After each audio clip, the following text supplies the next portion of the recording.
Welcome to Nader's Nemesis 2.0. This is the third video that covers the activities that occurred during November. In the last video, I covered the design objectives and the approach I wanted to use in building this car. And in this video, I want to start to share some of the progress that has taken place over the last 30 days. Big focus area for this last month was getting the C5 Corvette front and rear suspensions modified to fit within the stock 1966 Corvair. I received the suspension assemblies from Dino's Corvette Salvage about 3 or 4 weeks ago, and I was able to assemble those units and mock them up with the wheels and tires that I plan to use with this Corvair. And it showed from that mock-up that I needed to narrow the front suspension assembly 6 inches, and the rear assembly I needed to narrow 8 inches. With those two figures, I then spent some time looking for a local machine and fabrication business that I could use to take these cradles to have them narrowed. I found a company in Lawrence, South Carolina by the name of Byers Machine Company. It's a fairly mid-sized looking machine and tool and fabrication company. And they're very, very friendly people there that work at the facility. I met with Allison, and she introduced me to a couple of fellas that work in their shop. And they took a look at the cradles and determined that they would be able to use the electrochemical grinding process, ECG, to section out the components of the middle of the cradle and then weld them back up with a TIG welder. They were able to get that done, and only took them a week, and the quality of the work was really, really good. Let me show you what it looks like on the car, or on the suspension assembly. So this is the front assembly right here. As you can see, that's been sectioned out and then re-welded back together. And this is the front portion of that. And you can see it's a nice fit and a real nice weld.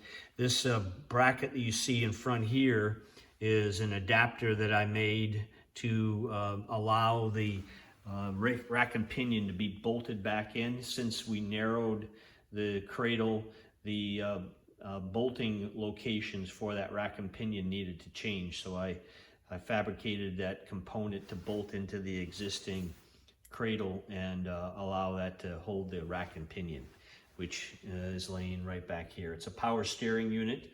I'm going to have to shorten the ends to be able to take up the 6 inches that I narrowed this, but it's a good working unit, and I'm planning to run a power steering pump on the engine. While the cradles were being narrowed at Byers Machine, I took all of the suspension components and cleaned them all up and put new bushings into the suspension. The bushing package that I use came from Ride Tech, and it's their Delrin control arm bushing kit.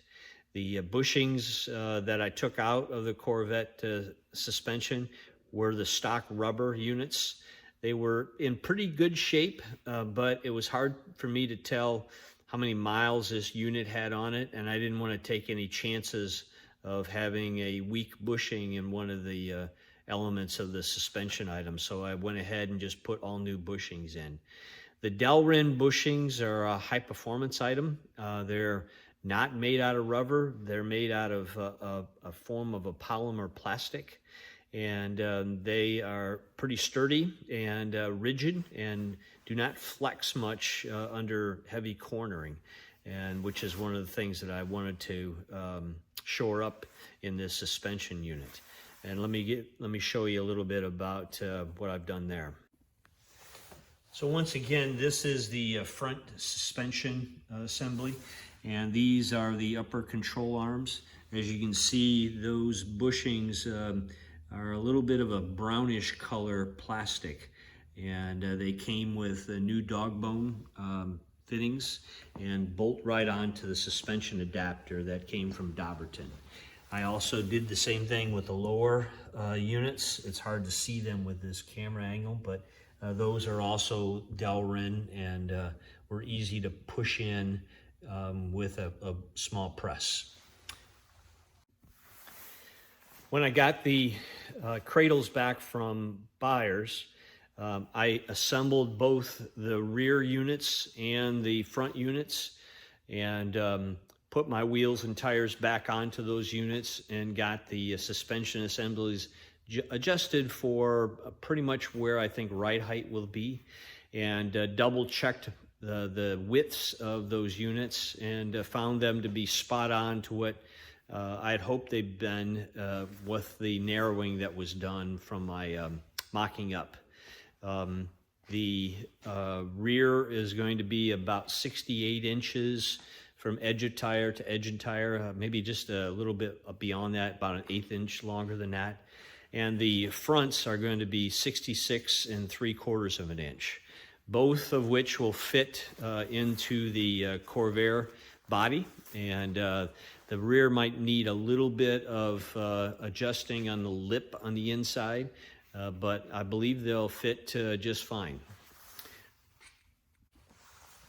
Here is a view of the assembled units with the adapters from Dobbertin on the top, and the upper A-frame bolts into that adapter on top.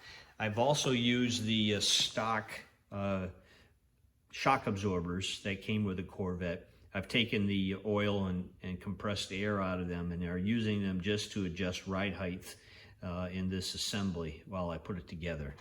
But you can see all the pieces and parts have been all cleaned up and brushed, and they look pretty good. I had to replace one of the front wheel bearings in the assembly. There was a stiff spot on that bearing, so while I had everything apart, it's easy to replace the spindle bearings, wheel bearings, while you have it all apart. And then here is the front unit. It's also got a shock absorber replacement that I'm using just to mock it up. It's a strut that is adjustable so I can get the ride height while I'm building out the chassis and the frame rails. Take a look and see. Ball joints look good. I'm not going to be changing any of the ball joints at this time. They're pretty firm and not much slop, so I think we'll be okay with that.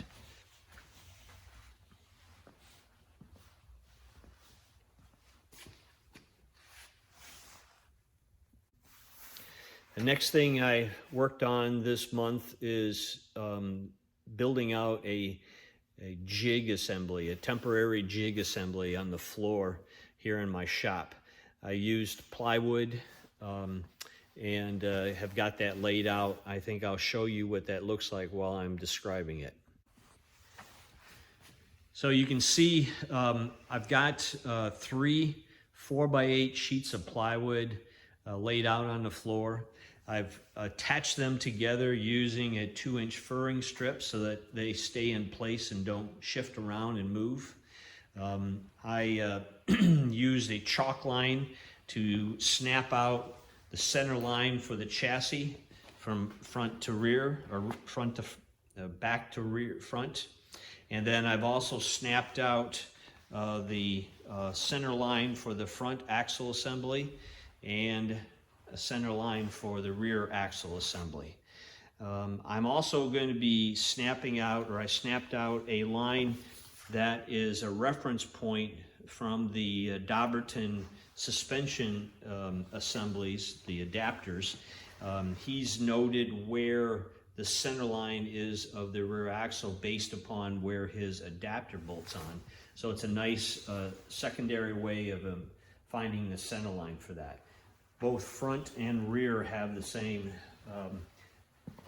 ability, and I haven't got the front one marked yet. I'll do that as soon as I get this front axle put in place. I haven't started to get this one set yet because the front wheels can turn side to side, as I have not gotten the rack and pinion installed. So as soon as I get that narrowed up and bolted on to the assembly and to the wheels, then I'll be able to get this unit set up and positioned right on the center line of the jig. So that's pretty much all that I've gotten done right now. It's starting to take a little bit of shape. You get a pretty good idea of how well this lays out. It's actually kind of surprising, with no body and doors and windshields and things like that, how close together everything is and how tight this all fits. Again, another reason why I went with a transaxle, to be able to push that engine as far back as possible to get it out of the passenger compartment. Those blocks of wood in the center of this jig, I position them to be able to hold the frame rails as I'm getting them put into place. So that's fastened to the plywood and allow me to be able to slide either a 2x6 or 2x8 up and down inside of that to hold the frame rails while I'm putting this together. My target is to have about 5 inches of height on the chassis, on the road height. So I've got the wheels 3 inches in the air sitting on blocks to give a little room to reach underneath things. So that means the bottom of the frame rails need to be 8 inches off the top of the plywood. Once